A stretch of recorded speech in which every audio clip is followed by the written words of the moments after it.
अस्सलाम वालेकुम। हाँ जी दोस्तों, क्या हाल है।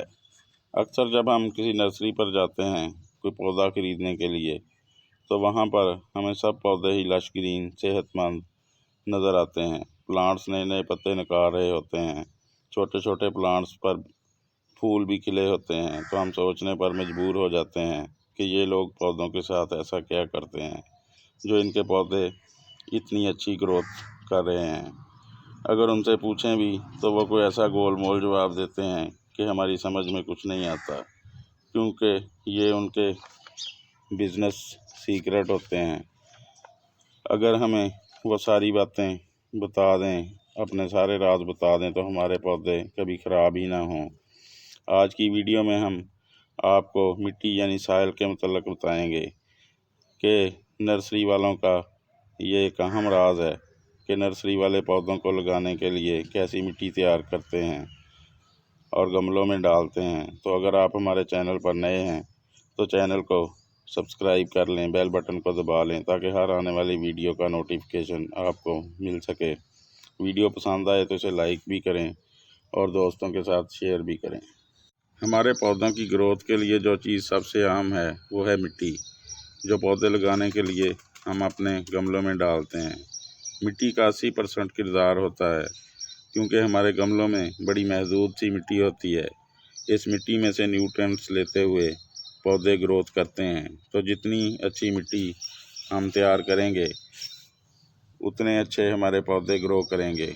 वह पौधे फलदार हों, फूलदार हों या हमारी सब्जियां हों।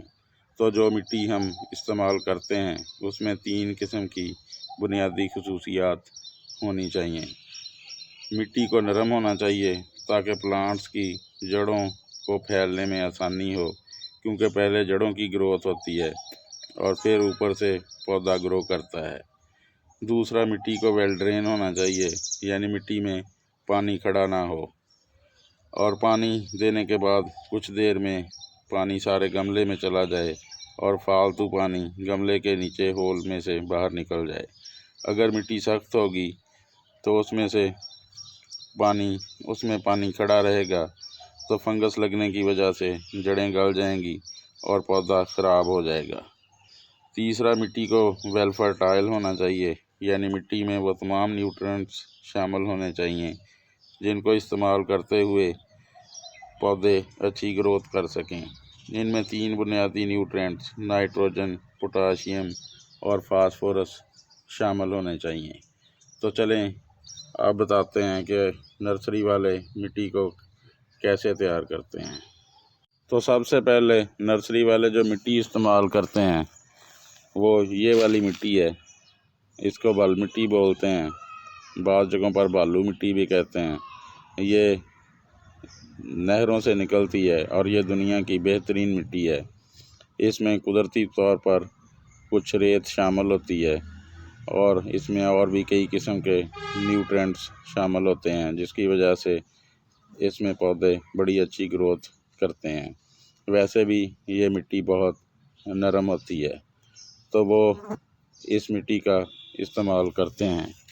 तो दूसरी चीज़ जो वो उसमें शामिल करते हैं वो है ये काऊ डंग कंपोस्ट, यानी गाय का गला सड़ा गोबर। लेकिन इसको फुली तौर पर डीकम्पोज होना चाहिए। ये आम तौर पर 1 साल के करीब लग जाता है इसको डीकम्पोज होने में। तो इसका कलर डार्क ब्राउन और या ब्लैकिश होना चाहिए। जो ताज़ा गोबर होता है वो ग्रीन रंग का होता है, फिर कुछ अरसे के बाद वह पीले रंग में कन्वर्ट होता है और उसके बाद ब्राउन ब्लैक कलर में तब्दील हो जाता है। तो ये उस वक़्त इसका ऐसा कलर होता है जब ये फुली डीकम्पोज होता है। तो दूसरी चीज़ वो ये लेते हैं, यानी काऊ डंग कंपोज, काऊ डंग का गला सड़ा गोबर। तो तीसरी चीज़ जो वो मिट्टी तैयार करने के लिए इस्तेमाल करते हैं वो है वो डैश, यानी कि लकड़ी की राख या कोयले की राख जलाने के बाद जो हमें मिलती है। आम तौर पर गांव में तो ये आम होती है, लेकिन शहरों में भी आप किसी भी बारबेक्यू शॉप से इसको हासिल कर सकते हैं, क्योंकि उनके लिए बेकार हो जाती है, तो आप किसी भी बारबेक्यू शॉप से इसको ले सकते हैं। तो जब नर्सरी वाले कोई भी प्लांट लगाते हैं तो वो आम तौर पर 60% तक ये वाली भल मिट्टी लेते हैं, ये वाली नहर से निकली हुई, उसमें 40% तक ये गाय का गोबर शामिल करते हैं और थोड़ी सी मिकदार इस वुड ऐश की शामिल करते हैं। तो वुड ऐश में काफ़ी मिकदार में पोटाशियम मौजूद होता है। ये वैसे भी anti fungal, anti bacterial properties की हामिल होती है। मिट्टी में ये डालने की वजह से पौधों की जड़ें फंगस वगैरह से और कीड़े मकोड़ों से महफूज रहती हैं। तो किसी महंगे फंगल पाउडर डालने की बजाय वो ये राख इस्तेमाल करते हैं। तो एक वो और चीज़ शामिल करते हैं, यही उनका सीक्रेट है, ये है DAP। ये केमिकल फर्टिलाइज़र है, दुनिया में सबसे ज़्यादा इस्तेमाल की जाने वाली खाद है। तो वो अगर 5 गमलों की मिट्टी तैयार कर रहे हैं, 5-12 इंच के गमलों की मिट्टी तैयार कर रहे हैं, तो उसमें वो 2 टेबल स्पून इस फर्टिलाइज़र को ऐड कर देते हैं, जिससे पौधों की ग्रोथ बड़ी अच्छी होती है और पौधे लश ग्रीन भी नज़र आते हैं। तो इस खाद को आमतौर पर हमारे किसान भाई भी खेतों में इस्तेमाल करते हैं। फसल बीजने से पहले इसको नीचे मिट्टी में डालते हैं, तो ये बहुत अच्छा किरदार अदा करती है हमारे प्लांट्स की ग्रोथ के लिए। तो ये था वो नर्सरी वालों का राज जो मैंने आपको बताया।